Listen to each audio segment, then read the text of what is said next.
ജമാഅത്തെ ഇസ്ലാമിക്ക് വലിയ മാറ്റങ്ങൾ സംഭവിച്ചിട്ടുണ്ട്. അതിന്റെ മതരാഷ്ട്രവാദങ്ങളൊക്കെ അതിപ്പോ കൈവെടിഞ്ഞിട്ടുണ്ട് എന്ന് ചില പ്രസ്താവനകൾ. യഥാർത്ഥത്തിൽ ഈ പ്രസ്താവനകൾ നടത്തേണ്ടത് ജമാഅത്തെ ഇസ്ലാമിയുടെ അമീറാണ്, അവരുടെ ഉന്നത സ്ഥാനങ്ങളിലുള്ള ആളുകളാണ്. അതല്ല, ഇത്തരം പ്രസ്താവനകൾ ഇറക്കുന്ന ആളുകൾക്ക് അവരുടെ അമീറുമാരിൽ നിന്ന് വല്ല ഉറപ്പും വല്ല രേഖയും കൈമാറ്റങ്ങളും നടന്നിട്ടുണ്ടെങ്കിൽ അത് അവര് പുറത്തുവിടുകയും ജനങ്ങളെ ബോധ്യപ്പെടുത്തുകയും ചെയ്യണമെന്ന് ഓർമ്മപ്പെടുത്തുകയാണ്. യഥാർത്ഥത്തിൽ ജമാഅത്തെ ഇസ്ലാമി അതിന്റെ മതരാഷ്ട്രവാദത്തിൽ നിന്ന് പിന്നോട്ട് പോയാൽ ജമാഅത്തെ ഇസ്ലാമി പിന്നെ ഇല്ല. ആ ഒരു ആശയത്തിന്റെ മുകളിലാണ് അത് പടുത്തുയർത്തപ്പെട്ടത്.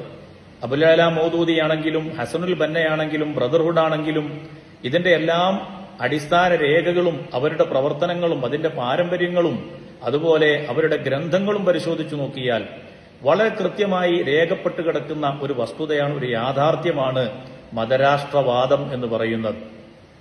ആ വാദത്തിൽ നിന്ന് അവർ പിന്നോട്ട് പോയി എന്ന് പറയുന്ന സമയത്ത് നമുക്കൊരു താൽക്കാലികമായി ഒരു തെരഞ്ഞെടുപ്പിൽ കുറച്ച് വോട്ടുകൾക്ക് വേണ്ടി ചില വാദങ്ങൾ നിർമ്മിച്ചുണ്ടാക്കി അവരുടെ മേൽ ചാർത്തിക്കൊടുക്കുകയാണോ, അവരെ നന്നാക്കിയെടുക്കാൻ ശ്രമിക്കുകയാണോ എന്താണ് എന്ന് സമൂഹം വളരെ കൃത്യമായി മനസ്സിലാക്കുകയും അവർക്ക് ബോധ്യപ്പെടുകയും ചെയ്യുന്നുണ്ട്. അവരുടെ വലിയ നേതാവ് ടി കെ മൗലവി പറയുന്നത് തന്നെ, അദ്ദേഹം പറയുന്നത് ഇവിടെ ഞങ്ങൾ സെക്കുലറിസം അതുപോലെ തുടങ്ങിയിട്ടുള്ള വാചകങ്ങളൊക്കെ പറയാറുള്ളത്, ആ വാചകങ്ങളൊക്കെ ഞങ്ങൾ പറയുന്നതും പ്രയോഗിക്കുന്നതും ഈ രാജ്യത്ത് ജീവിക്കണ്ടേ, ഈ രാജ്യത്ത് ജീവിക്കണമെന്ന നിലക്ക് ഞങ്ങൾ ചില വാചകങ്ങളിൽ മെനുക്കുപണികൾ നടത്തുകയാണ് ചെയ്യുന്നത്, അല്ലാതെ ആശയപരമായി ഞങ്ങൾക്ക് യാതൊരു മാറ്റവുമില്ല, അടിസ്ഥാനപരമായി ഞങ്ങളുടെ ആശയം അത് തന്നെയാണ് എന്ന് കൃത്യമായി പറയുന്നു. ഇത്ര തീർത്തും ജമാഅത്തെ ഇസ്ലാമി പറയുന്നില്ല. ഇപ്പോ കുറച്ചൊക്കെ സൂക്ഷിച്ചിട്ട് വർത്താൻ പറയുന്നത്, നമുക്ക് ഇവിടെ ജീവിക്കട്ടെ. അപ്പൊ അതെല്ലാം പരിഗണിച്ചിട്ട് ചിലപ്പോ ഡെമോക്രസി മറ്റേ സെക്യുലറിസം എന്നെല്ലാം പറഞ്ഞുവിടും. അതൊക്കെ പദം കൊണ്ടുള്ള കളിയാ. അടിസ്ഥാനപരമായോ വിശ്വാസത്തിലോ ഒരു മാറ്റവും വരുത്താൻ പാടില്ല, വരുത്തിയില്ല. വാചക ശൈലിയിൽ ലേശം മിനുക്ക് പണിയൊക്കെ ചെയ്യും. അതിന്റെ കൂടെ തന്നെയാണ് വളരെ കൃത്യമായി നാം മനസ്സിലാക്കേണ്ടത്, ഇവിടെ ഒരു പ്രശ്നം വന്നാൽ ആ പ്രശ്നം ഒരു രാഷ്ട്രീയ പാർട്ടിയുടെ നേതാവ് നമുക്ക് പരിഹരിച്ചു തരികയില്ല. അത് പരിഹരിക്കാൻ വേണ്ടി അവരോട് നമുക്ക് പറയാൻ നിർവാഹമില്ല. അത് പറയുക എന്ന് പറയുന്നത് പരിശുദ്ധ ഖുർആന് വിരുദ്ധമാണ്. അവരെ കൂട്ടുപിടിക്കാൻ നമുക്ക് പറ്റില്ല.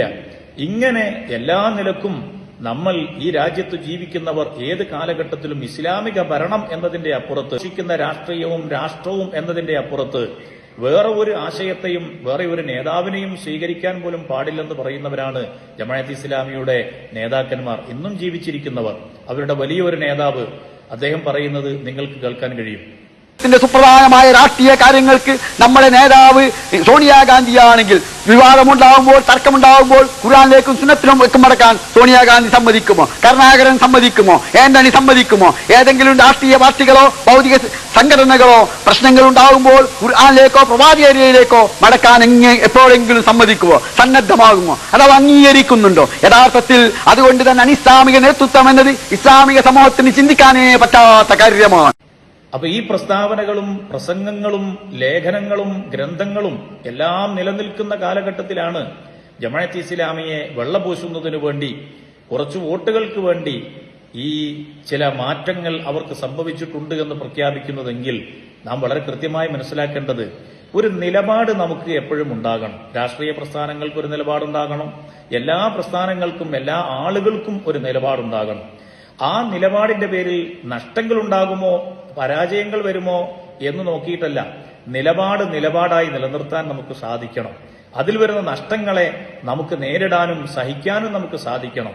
പക്ഷേ താൽക്കാലികമായ ഒരു അധികാരത്തിന്റെ പേരിലോ അധികാരം ലഭിക്കണം വിജയിക്കണം എന്നതിന്റെ പേരിലോ നിലപാടുകൾ മാറ്റുക എന്ന് പറയുന്നത് ഏത് കാലഘട്ടത്തിലും സമൂഹം അത് തിരിച്ചറിയുകയും അണികൾ തന്നെ അത് തിരിച്ചറിഞ്ഞ് പ്രതികരിക്കുകയും ചെയ്യുമെന്ന് നമ്മൾ എപ്പോഴും മനസ്സിലാക്കണം.